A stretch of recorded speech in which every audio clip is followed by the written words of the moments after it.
All right, so we do have the Dish Wireless, Dish Network, EchoStar, Boost Mobile numbers for you here today. We're going to cover all the things from their earnings Q2 2025. It's let me just give you the numbers and then we'll do the conclusion at the end. All right, let's start first with the major components of the earnings. So for starters, financially, which is really the big thing for EchoStar, their financial situation is less than ideal, but there definitely are some problems at the company. They missed on the EPS. I think it was expected they were going to lose $1.01. They ended up losing $1.06. So they missed there. Revenue was a miss as well. It was a little bit lower than expected. So there's some downside there. I think the stock is currently down like 18 or 19% as we speak. But we see decrease in revenue. We see wireless segment being a loss, or no, being a gain. The wireless segment revenue rose 4.7% to $935 million, which is encouraging, right? The wireless business, Boost Mobile. They announced a new satellite constellation project with MDA Space. We're going to talk about that in a future video. But additionally, kind of what we're seeing, there's some really, really bad pay TV things, right? The pay TV segment is pretty bad. And because it's the biggest part of their business, it hurts the most. Operating free cash flow, I think theirs is at $166 million. And that probably hurts or harms the outlook for the rest of the year. They probably kind of guided down, I suppose, because of the setback here. But this is pretty negative stuff in terms of outlook and commentary.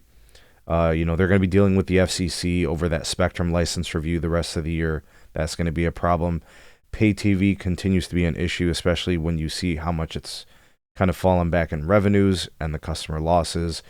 The prepaid market is quite volatile. While they did add 212,000 net adds in Q2, which is fantastic, over the course of the last handful of years, they've lost almost 2 million customers.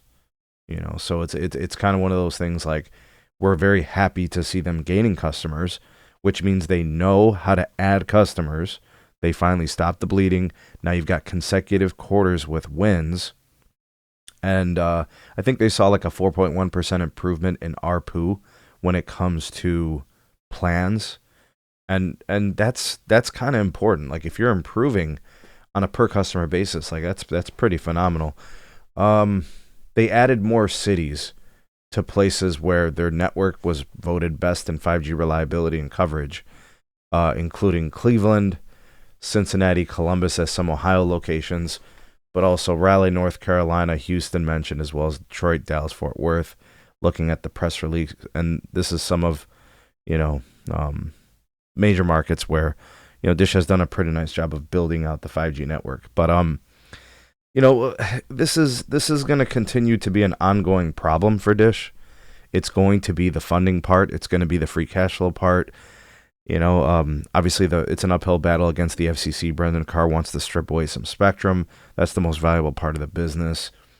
So that could be some legal issues, I'm sure. How does it look the rest of the way? I don't know. I'm happy to see the wireless business growing. I really am. I think that's great. And I mean, it would be amazing to see a positive Q3 and then another positive Q4. And we could say legitimately they had a almost flawless year of additions. I mean, not every carrier adds customers. We could point to Verizon, see their certain quarters have been a struggle. You can, point to other prepaid segments of businesses where they don't really grow, and Boost is being competitive. Clearly, they're doing something that's resonating with the customers, and that's encouraging. So I'd say it's a good situation on the wireless side. I like what I'm seeing.